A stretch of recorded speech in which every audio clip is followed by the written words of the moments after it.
चुप चुप देखो बेरी बेरी जानी हमरा देहिया में ठेको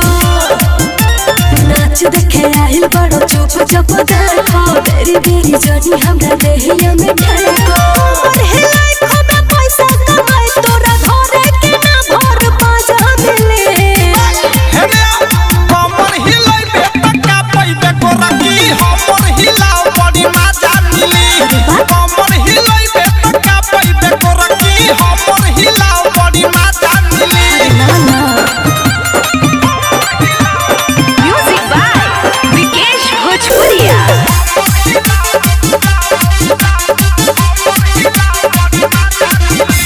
ज्यादा छौक नहीं तो है छरपा दे मुसले खबा पूरा धक्का सरका दे अरे बुझला